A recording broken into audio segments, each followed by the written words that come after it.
Hey friends, ഇവിടെ close ചെയ്യാന്ന് ഉദ്ദേശിക്കുന്നത് ഒരാളെ പിടിച്ച് കൊല്ലാനൊന്നുമല്ല, ആ വ്യക്തിയെ സൈൻ അപ്പ് ചെയ്യുക അല്ലെങ്കിൽ സ്പോൺസർ ചെയ്യുന്നത്. അതായത് ഒരു ഹോൾ മീറ്റിങ്ങിലൂടെ എങ്ങനെ എഫക്റ്റീവായിട്ട് ഒരു വ്യക്തിയെ സൈൻ അപ്പ് അല്ലെങ്കിൽ സ്പോൺസർ ചെയ്യാന്നുള്ള കുറച്ച് എഫക്റ്റീവ് ടിപ്സാണ് ഇവിടെ ഷെയർ ചെയ്യാൻ പോകുന്നത്.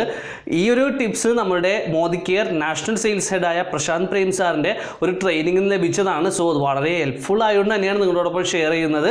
സോ നമുക്ക് വീഡിയോയിലേക്ക് കടക്കുന്നതിന് മുമ്പ് ഒരു സന്തോഷ വാർത്തയും കൂടി ഉണ്ട്. നമ്മളുടെ ചാനൽ 1000 സബ്സ്ക്രൈബേഴ്സ് മാർക്ക് ഹിറ്റ് ചെയ്തിരിക്കുകയാണ്.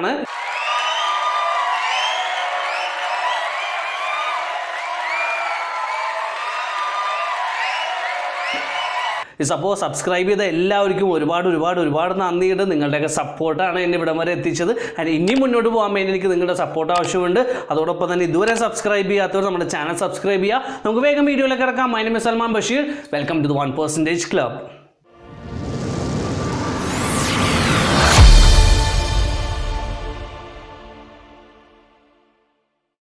വീഡിയോ തുടങ്ങുന്നതിന് മുമ്പ് നിങ്ങൾക്ക് ഹോം മീറ്റിംഗ് ആണോ ഹോൾ മീറ്റിംഗ് ആണോ ഇഷ്ടം? വേഗം കമൻറ്റ് ബോക്സിൽ രേഖപ്പെടുത്തുക. Do you like home meetings or hall meetings? അതിൻ്റെ റീസണും കൂടി പറയുക.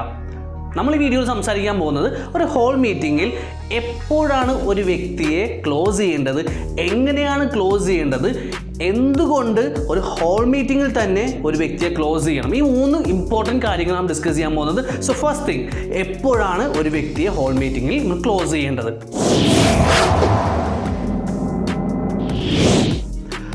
ഓപ്ഷൻ എ, ഹോം മീറ്റിങ്ങിന് മുമ്പ്. ഓപ്ഷൻ ബി, ഹോം മീറ്റിംഗ് നടന്നുകൊണ്ടിരിക്കുമ്പോൾ. ഓപ്ഷൻ സി, ഹോം മീറ്റിങ്ങിന് ശേഷം. ഏതാണ് ശരി ഉത്തരം?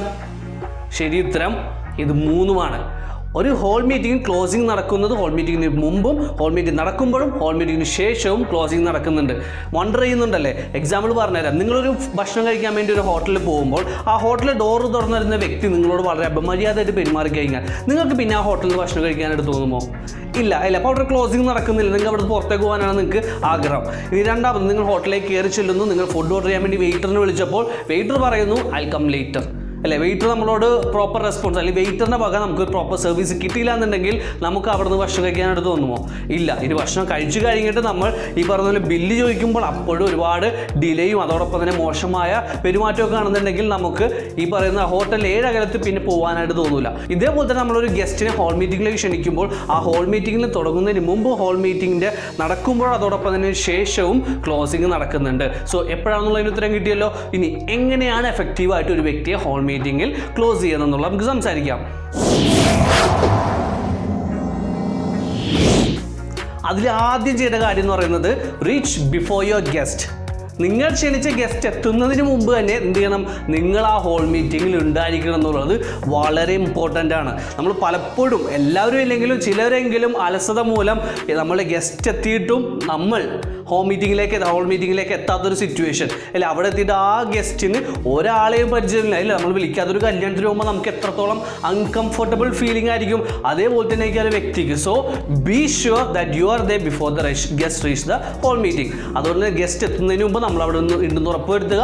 അതോടൊപ്പം തന്നെ നമ്മളവിടെ നിന്ന് ഗസ്റ്റ് വന്നു കഴിയുമ്പോൾ give a warm welcome, greet them. അതായത് നമ്മളിപ്പോൾ ഒരു കല്യാണം നടത്തുമ്പോൾ ആ സമയത്തേക്ക് നമ്മുടെ വീട്ടിലേക്ക് ഒരു അതിഥി വരുമ്പോൾ, അല്ലെ, ഈസ് എ ഗസ്റ്റ്. അപ്പോൾ ഒരു ഗസ്റ്റ് വരുമ്പോൾ നമ്മൾ എന്താണ് ചെയ്യുന്നത്? നമ്മൾ അങ്ങോട്ട് ചെന്ന് നല്ലൊരു ഷെയ്ക്ക് ഹാൻഡ് കൊടുത്തിട്ട് ഒരു വാം വെൽക്കമോട് കൂടി ആ വ്യക്തിയെ ഹോൾ മീറ്റിംഗിലേക്ക് ക്ഷണിക്കുക. This is the second thing. And third thing, introduce them to your teammates. ആ വ്യക്തിയെ എന്ത് ചെയ്യുക? ആ വ്യക്തിയെ നിങ്ങളുടെ ടീംമേറ്റ്സിന് ഒന്ന് പരിചയപ്പെടുത്തി കൊടുക്കുക. And make them feel important. അതായത് പറയുക, ഈ ഒരു വ്യക്തി എൻ്റെ ഒരു ഓഫീസിൽ വർക്ക് ചെയ്യാണ്, അല്ലെങ്കിൽ ഇന്ന് വീട്ടമ്മയാണ്, പല തിരക്കുകളും മാറ്റിവെച്ച് നമുക്ക് വേണ്ടി ഇവിടെ വന്നിരിക്കുന്ന ഒരു വിശിഷ്ടാതിഥിയാന്ന് പറയുമ്പോൾ ദേ വിൽ ഫീൽ ഇമ്പോർട്ടൻറ്റ്.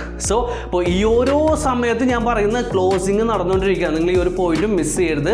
ആ വ്യക്തിയെ നിങ്ങളുടെ ടീമിനായിട്ട് ഇൻട്രൊഡ്യൂസ് ചെയ്ത് കൊടുക്കുക. ആൻഡ് പിന്നെ ചെയ്യേണ്ട കാര്യം എന്താണ്? പിയർ ഗ്രൂപ്പ് അഥവാ കോമൺ റാപ്പോർട്ട്. അതായത് ഇപ്പോൾ നിങ്ങൾ ഉദാഹരണം, നിങ്ങളുടെ ഗസ്റ്റ് ഒരു വീട്ടമ്മയാണെന്നുണ്ടെങ്കിൽ ആ ഹോൾ മീറ്റിങ്ങിൽ മറ്റൊരു വീട്ടമ്മയെ എന്ത് ചെയ്യുക? പറയുന്ന ഗസ്റ്റിന് പരിചയപ്പെടുത്തിക്കൊണ്ട്, നമ്മുടെ ഒരു ഗസ്റ്റ് ഒരു പാർട്ട് ടൈം വർക്കറാണ്, ഒരു എംപ്ലോയി ആണ്, അതോടൊപ്പം തന്നെ പാർട്ട് ടൈം ആയിട്ട് ചെയ്യുന്ന ഒരു വ്യക്തിയാണെന്നുണ്ടെങ്കിൽ നിലവിൽ ആ ഹോളിൽ പാർട്ട് ടൈം ആയിട്ട് മോദിക്കെയർ ബിസിനസ് ചെയ്യുന്ന അല്ലെങ്കിൽ ബിസിനസ് ചെയ്യുന്ന വ്യക്തികളുമായിട്ട് എന്ത് ചെയ്യുക? ഒന്ന് പരിചയപ്പെടുത്തി കൊടുക്കുക. അപ്പോൾ അവർക്കൊരു എന്ത് ചെയ്യും? ഒരു സെയിം ഫീലിംഗ് കിട്ടും. അതോടൊപ്പം തന്നെ അവർ കുറച്ചും കൂടി അക്സെപ്റ്റ് ചെയ്യാനായിട്ട് തയ്യാറാവും. അപ്പോൾ ഈ ഒരു കോമൺ റെക്കോർഡ് എന്നുള്ളത് വളരെ ഇമ്പോർട്ടൻ്റ് ആയിട്ടുള്ള കാര്യം. അടുത്ത ചെയ്യേണ്ട കാര്യം എന്താണെന്ന് വെച്ച് കഴിഞ്ഞാൽ നമ്മളുടെ അപ്ലൈ അല്ലെങ്കിൽ സ്പീക്കറിനെ ഒന്ന് എഡിഫൈ ചെയ്യുക. ഇത് വളരെ ഇമ്പോർട്ടൻ്റ് ആയിട്ടുള്ള കാര്യം. കാരണം നമ്മുടെ ഈ സ്പീക്കർ, നമ്മൾ ആ സംസാരിക്കുന്ന ഒരു വ്യക്തി നമ്മൾ അപ്ലൈൻ ആയിരിക്കാം അല്ലെങ്കിൽ മറ്റൊരു ലീഡർ ആയിരിക്കാം. അപ്പോൾ ആ വ്യക്തി നേടിയ അച്ചീവ്മെൻറ്റ്സ്, ആ വ്യക്തിയുടെ നേട്ടങ്ങളൊക്കെ ഒന്ന് പറഞ്ഞുകൊണ്ട് അതോടൊപ്പം തന്നെ ഈ വ്യക്തിയുടെ വാക്കുകളൊന്ന് കേൾക്കേണ്ടത് തന്നെയാണെന്ന് പറഞ്ഞിട്ട് ആ സ്പീക്കറിനെ ഒന്ന് എഡിഫൈ ചെയ്ത് കഴിഞ്ഞാൽ ഈ വ്യക്തി കുറച്ചും കൂടി like they will be expecting, they will be open to it. Okay, അപ്പോൾ ആദ്യം ശ്രദ്ധിക്കുക, നമ്മൾ എന്ത് ചെയ്യുക, നമ്മുടെ സ്പീക്കറിനെ എഡിഫൈ ചെയ്യുക. എന്നിട്ട് എവിടെയാണ് ഇരിക്കേണ്ടത്? ആൻഡ് സീറ്റിംഗ് എപ്പോഴും ഫസ്റ്റ് റോല്.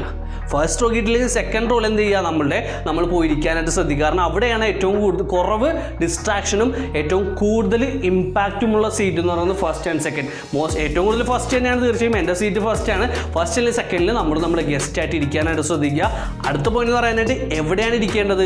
ഏറ്റവും ബെസ്റ്റ് സീറ്റ് എന്ന് പറഞ്ഞു കഴിഞ്ഞാൽ രണ്ട് വ്യക്തികളുടെ നടുക്ക് നമ്മളെ ഗസ്റ്റ് ഇരിക്കുക. അതിൽ പ്രോബബ്ലി നിങ്ങളൊരു വ്യക്തിയായിരിക്കും, അതിനപ്പുറത്ത് ഗസ്റ്റ്, അതിനപ്പുറത്ത് നിങ്ങളുടെ ടീമിൽ തന്നെ ഒരു ആക്റ്റീവ് ആയിട്ടുള്ള ഒരു വ്യക്തി ഉണ്ടെങ്കിൽ ഇവർ രണ്ടുപേരും നടുക്ക് ഇരുത്തി കഴിഞ്ഞാൽ, അങ്ങനെയാണെന്നുണ്ടെങ്കിൽ ഈ വ്യക്തി കൂടുതൽ ഓപ്പർച്യൂണിറ്റീസ് അല്ലെ ആ വ്യക്തിക്ക് ചെയ്യാൻ പറ്റുമോ ഇല്ലയോ എന്നുള്ള ഡൗട്ട് ഒരു പരിധിവരെ കുറക്കാനായിട്ട് ഈ ഒരു സീറ്റിംഗ് സ്റ്റൈൽ സഹായിക്കും. ആൻഡ് മോർ ഓവർ ഒരിക്കലും ഉറങ്ങിപ്പോകാനുള്ള ചാൻസ് ഒരിക്കലും ഉണ്ടാവില്ല എന്നുള്ളത് തന്നെയാണ്.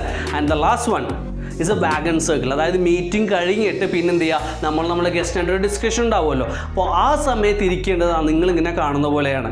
അതായത് മുഖത്തോട് മുഖം നോക്കിയിരിക്കുന്ന ഒരു സർക്കിൾ ഷേപ്പിൽ മുഖത്തോട് മുഖം നോക്കിയിരിക്കുന്ന രീതിയിൽ എന്ത് ചെയ്യുക, ഇരുന്നിട്ട് നിങ്ങൾ കാര്യങ്ങൾ ഡിസ്കസ് ചെയ്യുക. അപ്പോൾ മാക്സിമം ഡിസ്ട്രാക്ഷൻസും അതുവഴി ഒഴുകി. And the last thing you can do is introduce them to the speaker.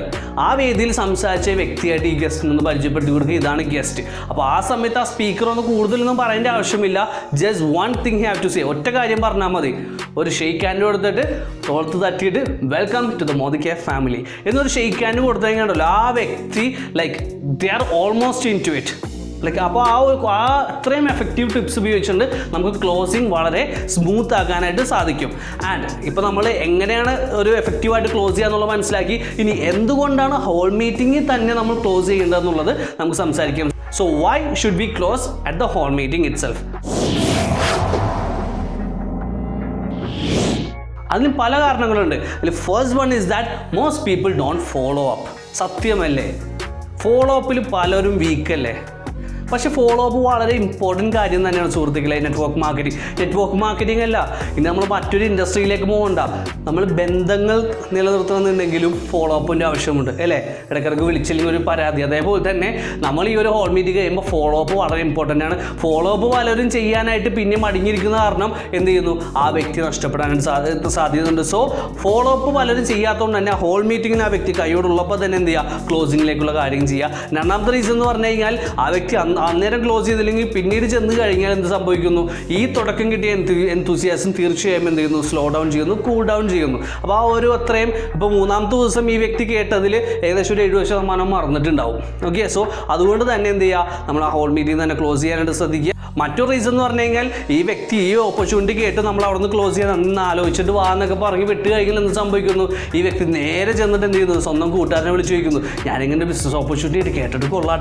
അപ്പോൾ നമുക്കറിയാവുന്ന കുറേ നെഗറ്റീവ് ഫ്രണ്ട്സ് ഉണ്ട് അല്ലേ. ഈ പറഞ്ഞ പോലെ ഇത് തട്ടിപ്പാണ്, ഇതുകൊണ്ട് പറ്റൂല എന്നൊക്കെ പറയുന്ന ഫ്രണ്ട്സ് എന്ത് ചെയ്യുന്നു, ഇവരെ തളർത്താനായിട്ട് നോക്കുന്നു. സോ അതിൽ നിന്ന് രക്ഷിക്കാൻ നമ്മൾ എന്ത് ചെയ്യുക, ഏറ്റവും ഫസ്റ്റ് ഡേ തന്നെ ക്ലോസ് ചെയ്യാനായിട്ട് ശ്രദ്ധിക്കുക. And most importantly help them make a decision of yes or no. ഞാൻ പറയുന്നത് ഇത്രയൊക്കെ ചെയ്തുകൊണ്ട് ആ വ്യക്തിയെ ക്ലോസ് ചെയ്യാൻ പറ്റും എന്നുള്ളതല്ല. ആ വ്യക്തിക്ക് ഒരു തീരുമാനം എടുക്കാനായിട്ട് യെസ് ഓർ നോ എന്നുള്ള തീരുമാനം എടുക്കാൻ വേണ്ടിയിട്ട് നമ്മൾ എന്ത് ചെയ്യുക, ആ വ്യക്തിക്ക് ആവശ്യമായ ഇൻഫർമേഷൻസ് കൊടുക്കുക. ഈവൻ ഇപ്പോൾ ആ വ്യക്തിക്ക് ജോയിൻ ചെയ്യുകയാണെങ്കിൽ എന്താണ് ചെയ്യണമെന്ന് വെച്ച് കഴിഞ്ഞാൽ free membership and purchase free membership, പിന്നെ വീട്ടിലേക്കുള്ള സാധനം വാങ്ങുക. നിങ്ങൾ ജോയിനിങ് കഴിഞ്ഞു, ആദ്യത്തെ സ്റ്റെപ്പ് എടുത്ത് കഴിഞ്ഞു. It's so simple. എന്ത് ചെയ്യുക, ആ വ്യക്തിക്ക് ഫസ്റ്റ് ഡിസിഷൻസ് എടുക്കാൻ തയ്യാറാകുക. ആൻഡ് പ്രൊഡക്റ്റ് പർച്ചേസ് ചെയ്ത് കഴിഞ്ഞിട്ടാണ് പിന്നീടുള്ള കാര്യങ്ങളൊക്കെ ഉള്ളത്. സോ പ്രൊഡക്റ്റ് പർച്ചേസ് ചെയ്തോളൂ. പ്രോബബ്ലി ഹോൾ മീറ്റിംഗ് എന്തായാലും നമുക്ക് സിറ്റിയിൽ തന്നെ ആയിരിക്കും. നിയറസ്റ്റ് DPയിലേക്ക് നമുക്ക് ഇപ്പോൾ തന്നെ പോകാം. എന്നിട്ട് എന്ത് ചെയ്യാം, പ്രൊഡക്റ്റിനെ കുറിച്ചൊന്ന് ഇൻട്രൊഡ്യൂസ് ചെയ്ത് കൊടുക്കാനായിട്ട് ശ്രദ്ധിക്കുക. ഓക്കെ, ആൻഡ് യെസ് ആണെങ്കിലും നോ ആണെങ്കിലും അന്ന് തന്നെ എന്ത് ചെയ്യുക, ചെയ്യാനായിട്ട് നോക്കുക. അതുവഴി നമുക്ക് എന്ത് ചെയ്യുക, സ്പോൺസറിങ് സ്പീഡാക്കാൻ സാധിക്കും. അതോടൊപ്പം തന്നെ നമുക്ക് എല്ലാവർക്കും അറിയുന്നൊരു കാര്യമാണ്, നാളത്തെ ഒരു ദിവസം നമുക്ക് ആയിരിക്കും പ്രോമിസ്ഡ് അല്ല.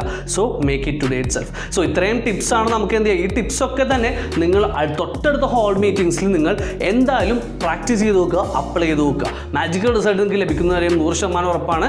ഓക്കെ, അപ്പോൾ വീഡിയോ കണ്ടതിന് നന്ദി. It's Salman signing off. Bye. Good morning.